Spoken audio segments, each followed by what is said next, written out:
Hello,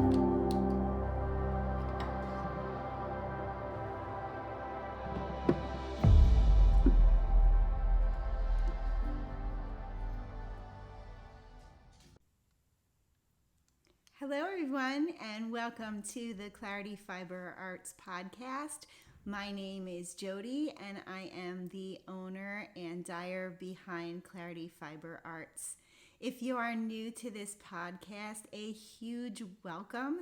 And if you are a returning viewer, a huge welcome back. I want to thank you so much for all of the feedback that I've received on the first 3 episodes.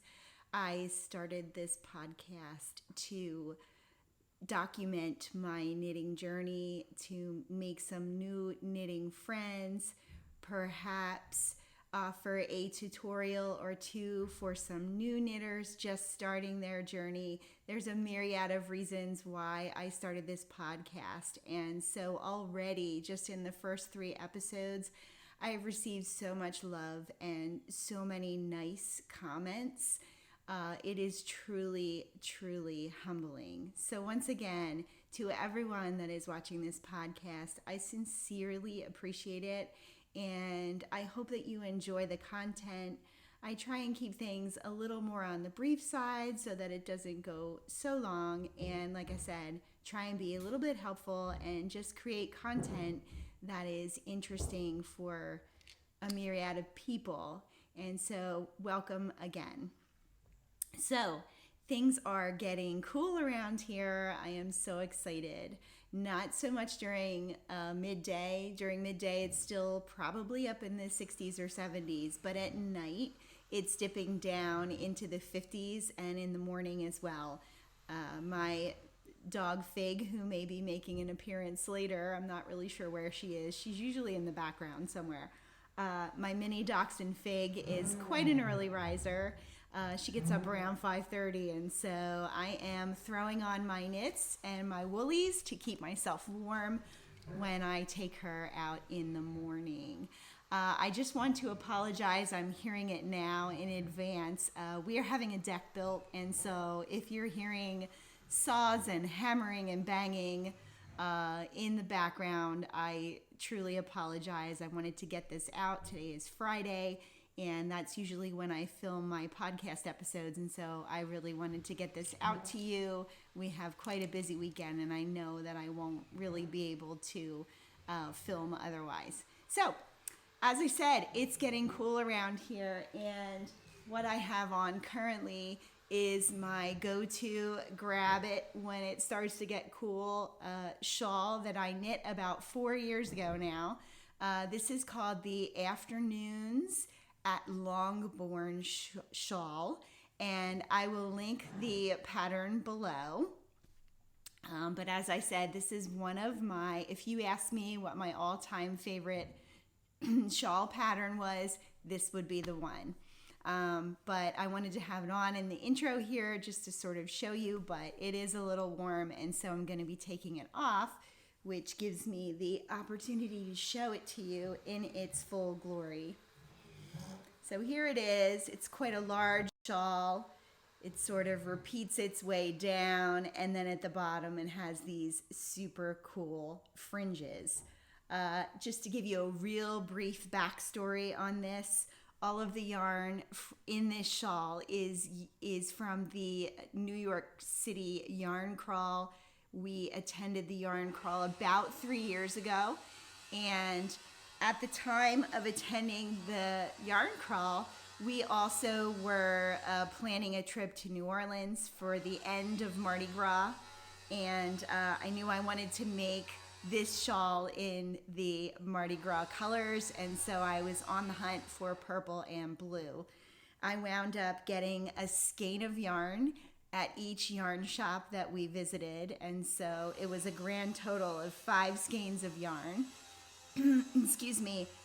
Primarily what is in here is a wool cashmere blend. I didn't really intend to have it be all cashmere yarn or yarn with cashmere mixed in. However, I am so glad that I did.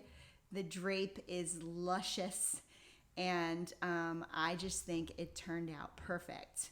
I am quite a fringe-loving person, and so with Mardi Gras in mind, I just thought the fringe would be so fun. And there at the bottom you can see I have a variegated yarn in all the Mardi Gras colors as well. So this is my super favorite shawl of all time, and yesterday was the first day that I wore it, as I said, when I let my puppy out to do her business in the morning. And so I will link that pattern below.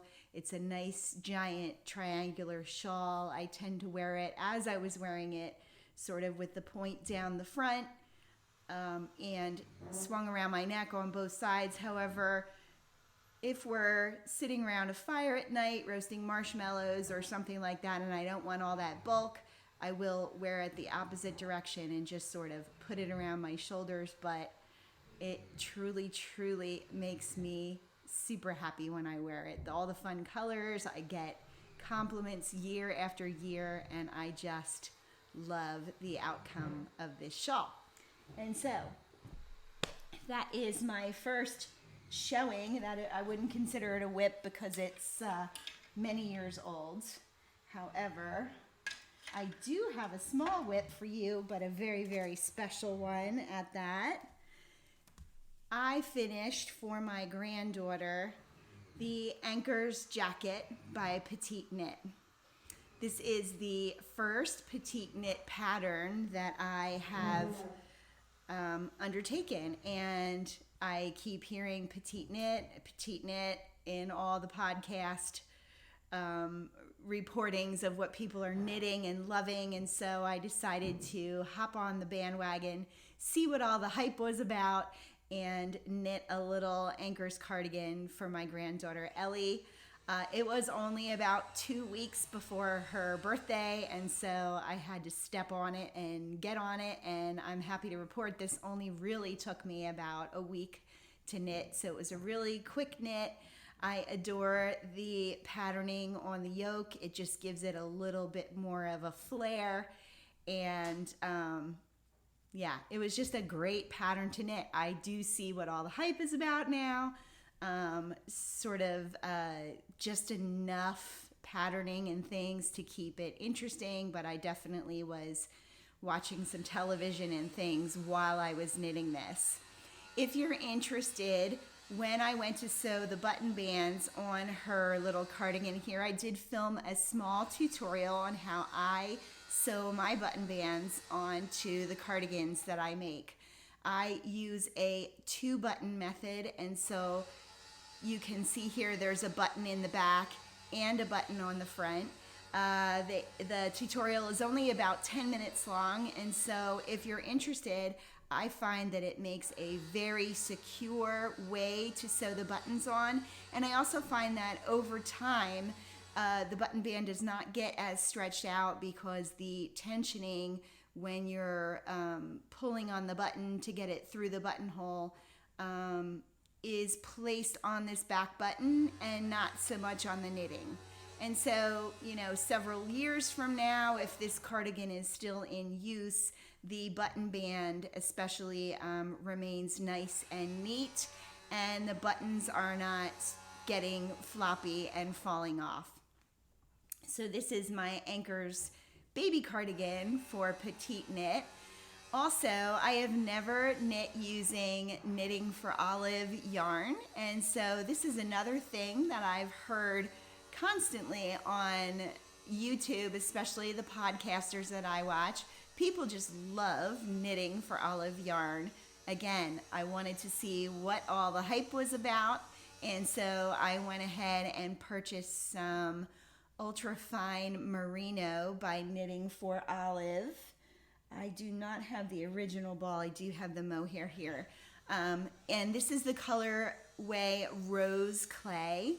I love it. It's this super sort of dusty clay, gray, mauve sort of color. And I just think it is such a cute colorway for my granddaughter. Her parents, my son and his wife, dress her in lots of these colors, lots of the creams and sort of muted pink tones like this. They dress her in a lot of sage green. They dress her in all the things that are popular these days in the neutrals, a lot of cream color, things like that. And so I thought this would be perfect for her for the fall. I did gift it to her. I will throw a picture in of me at her birthday party, kind of displaying this. And I don't know about you, but there is nothing like the feeling of gifting a hand knit item to somebody that you love so much and having people sort of oohing and eyeing over it at the birthday party. She had about 25 people at her first birthday party. And when she opened this, everybody knows that I'm a knitter, and everybody knows that I knit this for her, and they were so kind and they loved it so much. And so they took the cardigan home, and I promptly swiped it yesterday when I was babysitting her so I could show you on the podcast. So that's the Anchor Sweater by Petit Knit. I also had a little bit of leftover yarn. I knew I was going to have leftover yarn, and so I started to think about what I wanted to do with it. And what I really wanted to do was knit her a hat to match this little set, and so that's what I started out to do. This is not a completed project yet, but I did start to knit her just a little ribbed hat to match the cardigan. Only this hat has the addition of the Knitting for Olive matching merino, matching mohair, kid silk mohair yarn. And so this hat is turning out a little bit more fuzzy with a little bit of a halo, and it's so cool, and it is super soft. I haven't tried out the mohair with her. I don't know if she has a sensitivity. I'm hoping she does not, but if she does, I have lots of little kiddos in my life that could also wear this hat. And so I just wanted to show the product with the mohair put in. I'm sort of regretting not putting it in the cardigan now, but she will have many more cardigans to come. And so, yeah, again, I get the hype over the Knitting for Olive yarn. It's just beautiful, and it has a beautiful halo to it. I have it on, it is actually on a cone, and the reason it is on a cone is because I attempted to run this held together through my circular sock machine, and I realize that there probably aren't many circular sock machine owners watching this podcast, but if there are, and there may be in the future, which is why I'm mentioning this, what I did was cone this up. I blended it together before it kind of went through the machine, and hope for the best, and no go. It did not work. I have heard of other people running mohair through their circular sock machine, and so I'm thinking the better bet would be to cone each yarn separately and then run the mohair through on a little arm that I have on the side of my machine that usually holds Lycra for socks. And so that was a fail, which is why I have it attached to my knitting now. I just started this 2 days ago, and so it's a really fast knit. It's knit 2, purl 2, rib all the way up, and then you just start your decreases. And my intention is to finish it off. I don't know if I'm going to put a pom-pom on. I don't think so. I think it's going to be like a beanie style, but I do want to look for a cute little, one of those cute little leather tags to kind of fold the brim and add a cute little leather tag. And I think in combination with the cardigan, it's going to be super cute. So yeah, again, Knitting for Olive mohair, and I still have more left, so I think I might knit another baby hat for a baby that I'm aware of that lives in a cooler climate. But love this yarn, super soft, super great to work with. The color is identical. It's rose clay also, and I just adore the items that it is, the fabric that it is producing. And so that's my only FO. I do have several whips. I also have a very sad tale about my Newton yarn. It's not super sad, but I feel like I have to mention it now because if you've watched my previous episodes, I'm sure that everyone's waiting to see my Tamarack cardigan that I'm knitting for my husband in the Newton yarn. The Tamarack is still in the works. It is still a work in progress. I have done no knitting on it since the last episode. And the reason for that is that I am finding that it really hurts my hands. Now, just to be fair, I don't think it would hurt most people's hands. I have, and again, if you watch other episodes, you will know this, I have a really arthritic and in need of surgery left thumb. I am a continental knitter, and so I do a lot with that hand. I have had a double jointed thumb all my life. You know, did the party trick, watch what I can do with my thumb thing when I was younger. Did it a lot, probably too much. Stopped doing that in my adulthood because I knew better, but the resulting double jointed thumb has also resulted in a lot of arthritis. And as I am 52, and so as I get older here, I believe it's also resulted in a decrease in the cartilage there. And so what happens when I knit continental, and if I'm holding the needles in any other way other than my traditional way, which I have to do with the Newton yarn because I'm getting used to using it, I find that my thumb dislocates constantly, not severely, but there's a ton of slippage in here. And so after a night of 2 hours of that kind of slightly slipping in and out, I don't have use of my thumb the next day. And so the Tamarack is still on the needles, much to my husband's chagrin. I am only able to do a couple of rows on it per night. And so with regard to that, I will be showing it, but I won't be showing it anytime soon because there's hardly any progress on it. I thought about frogging it. I took the needles out of it in frustration. I tend to get a little frustrated when things like this happen. And so I pulled the needles out. It is unspun yarn, and so all the stitches were there.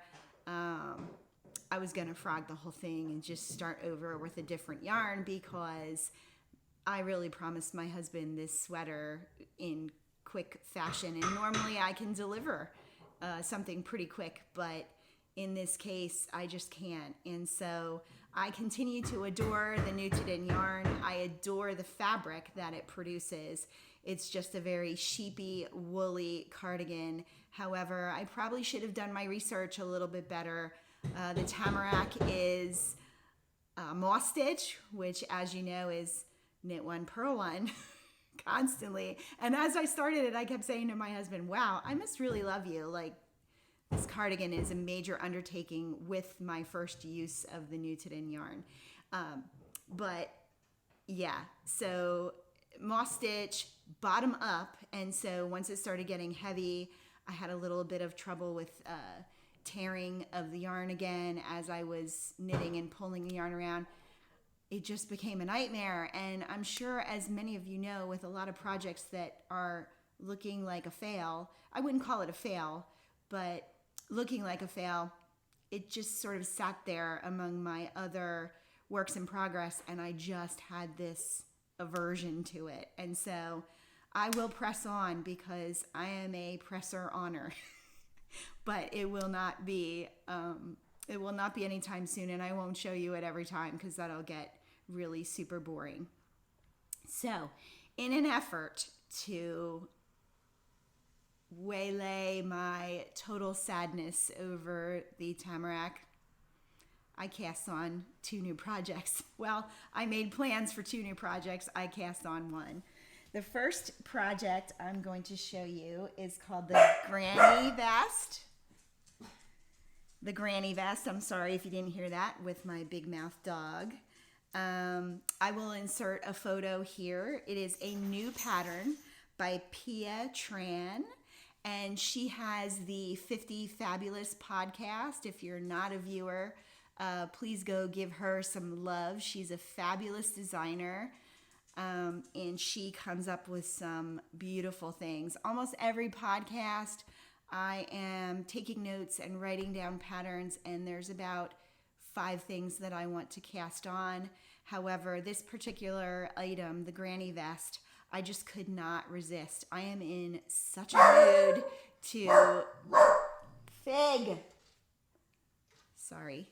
I am in such a mood to knit a vest, especially in this chilly weather that's coming, but I just have dreams of wearing a nice white button-down shirt. I set out with the intention of knitting an exact vest of what she had on there. I had a little bit of difficulty getting the yarn.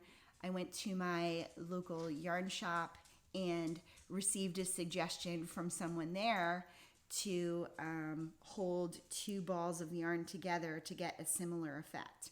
And so I don't have much done. I started this 2 days ago, but as you can see, I'm kind of getting a marled sort of effect. This is starting to become a bit of striping here, but prior to that I had somewhat of a marled effect.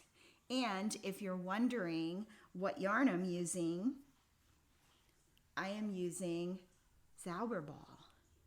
Isn't that crazy?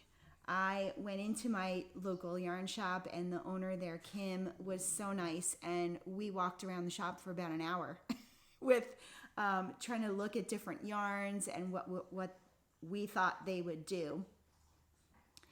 And we just sort of meandered by the basket that had all of this in it, and she sort of pulled it out, held it up, and I looked at her and I went, oh yeah, I think that might do it. And so because of the nature of this yarn, it does have a patterning sort of effect, but when you hold it double, the patterning gets much less because you're kind of holding 2 areas of the patterning separately. And so this is a bit of adventure. I was so excited. I came right home from the yarn shop and cast on my swatch. I got gauge immediately, and the swatch was so beautiful. It was just sort of marled, and I loved it. And I was off to the races. I cast on. The pattern is a paid-for pattern, but I won't give too much of it away. It is knit in the round. And I came home and cast on 224 stitches and set about to my knitting constantly. And it's really fun to see how this yarn is working up. So I'm going to give you one more look at it. The granny vest is a V-neck vest. And as you can see in the picture, it's got buttons down the front, but they're faux, they're fake. And so I haven't gotten to that part in the pattern yet, but Pia was saying in her podcast how easy it was. She didn't feel like doing a button band, and so she designed it in such a way that it's sort of like an afterthought button band. It's just the most beautiful vest, and the motivation to finish this is strong. I knit on it for long periods of time, and just so I can watch the patterning and what's happening. And so I hope by the next time that I podcast, I have much of this and or all of it done. I try and podcast every week or every 2 weeks, and so there's a good possibility. We have some weekend traveling coming up. My husband and I are both physical therapists, and we're attending a conference in the Poconos, and so I'm hoping to find a beautiful, maybe wooded spot or a spot on a patio somewhere and just knit till my heart's content. I am super excited about that. That is next weekend, and so hopefully then midweek next week I can film and show you this gorgeous, gorgeous vest. So that is my work in progress. The next thing that I wanted to talk about was another pattern that I saw. I was flipping through my podcasts and saw a podcast from Sari Nordland she hasn't podcasted in quite a while, and so I was excited to see her podcast pop up, and immediately, started listening to it. And she's got all these new patterns. She has a hat pattern out that is absolutely cabled and gorgeous. She has such beautiful designs, and I really enjoy listening to her podcast. But so one of the designs that she has is for a sweater, and it is the Alma sweater, and I will insert a photo of the sweater here. But again, I fell down a rabbit hole, fell in love with this sweater, and immediately went about finding the perfect yarn for me, at least, for this sweater. And so it is knit in an Aran weight on really large needles, so I'm hoping again that it goes super fast. Doesn't look very complicated. It has a higher neckline, which I love. Makes for a very snuggly type sweater.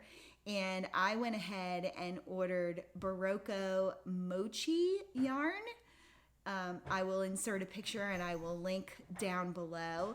But the colorway that I got was a cream colorway with every once in a while these really muted pastel-y sort of speckling spots that happen throughout the sweater. Sari knit the one that she showed on the podcast in like a cream colored tweedy sort of yarn too. It had little flecks of tan in it, very, very subtle. And the Berroco Mochi is also very subtle. I do not have it. I wish I could show it, but it is speeding its way to me as we speak. And so those are my plans. As soon as that arrives, I will also cast this on. I'm feeling like all these new cast-ons are just a way to make myself feel better about my husband's Tamarack. It's really funny. I sort of put the Tamarack aside and really didn't say much. And I started knitting, and he would peek over at me at night when we were watching, and I could see the look on his face that he knew that I was not working on his sweater. And he'd be like, "What you working on?" And I'd say, "Oh, just, a new sweater." And he's like, "Oh, where's my sweater?" And then I had to tell him my tale of woe. So as I said, we're both physical therapists, and so he knows how much pain I am in with my sad sack of a thumb. The repair surgery for this problem that I have with my thumb is no joke. It will put me down for probably 12 weeks of no knitting. And I'm just really leery about entering into surgery with a thumb because of how much knitting I do and how much I love to knit. And so it's really going to have to be a serious decision about when I plan to do that. I will probably not have it done locally. Not very locally. I will go to Philadelphia to have it done by a hand specialist. And it's just a big kind of deal. And the pain has been getting worse and worse. And so I imagine I'll come to a point where I just can't stand it anymore. And when it starts to interrupt my overall knitting, that's probably the driving force that will get me to the surgeon. And so, that's my tale of woe. But there's a silver lining because I'm casting on two other sweaters. And for some reason, when I knit with traditional spun yarn, I don't know if it's, again, the way I, shape my hand with the delicate nature of the Newton or not. The Newton, as I explained in a prior video, does become quite strong when those guard hairs sort of lock into each other. And so it is, if you've ever knit with unspun yarn or a roving style yarn, you know that it can be hard on your hands. And so there's been some rainy weather around here, and I think that also added to the achiness that I was feeling in my hands.